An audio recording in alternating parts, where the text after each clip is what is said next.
Hi, welcome to today's weekly devotional. Today we're going to be in 1 Thessalonians again, and we're actually going to be in chapter 4 today. We're just going to look at a few verses. It's going to be kind of a short one today. Just two things to think about as we read through 1 Thessalonians chapter 4. We're going to major in on verses 9, 10, 11, and 12. So,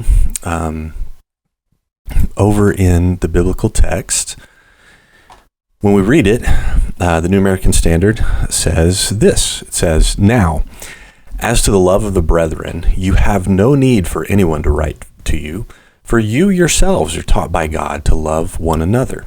For indeed, you do practice it toward all brethren who are in all Macedonia.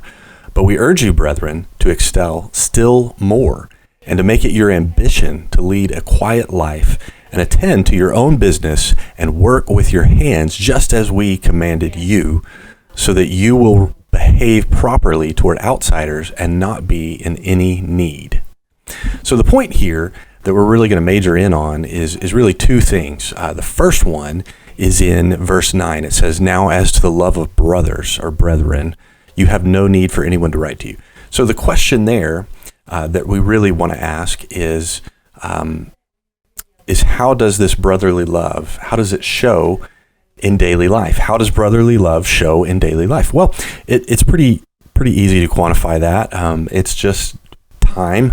It's paying attention to people. So when maybe it's somebody at work, maybe it's somebody in a store, wherever you are, but giving them your full attention. When you ask them, "Hey, how's it going?" Listen to them. Ask questions about what's going on in their life. If there's an opportunity, then you show them love through actions. Maybe it's helping out with something. Maybe it's actually stopping and praying for something right there in the moment. Maybe it's just asking a question about, something that you saw that they were talking about on maybe social media, or that you talked to them about the last time, and showing them that you care by remembering something from previous conversation, or asking questions. I'm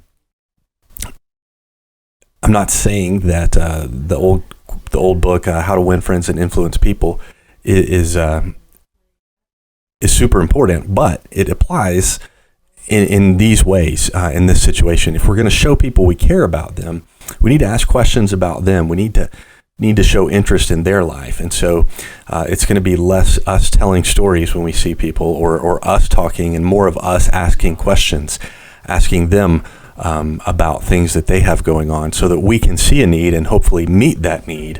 And that's how we're going to show love. So then the next thing, verse 11, is to make it our ambition to lead a quiet life and attend to our own business and work with our hands. And that's not really something that we hear a lot about in the world that we live in today. Today, the thing is, you want to post all these rants on social media. Maybe if you're a college football fan, post a rant on the fan forum about how, the coach should have called a different play or whatever it is. But as believers, we need to make it our ambition to lead a quiet life. So we're not talking about every little issue. We're not talking about every little thing. We are only going to handle, only going to bring up the big things in life. By and large, we're going to stay quiet. We're going to keep our heads down, and we're going to be productive, and we're going to do the things that God asks us to do day in and day out. And we're not going to get caught up in all the things going on around us. So that's it. So I hope those two things are helpful, and I hope that gives you something to think about this week and apply to your life. We will see you again next time on our weekly devotional.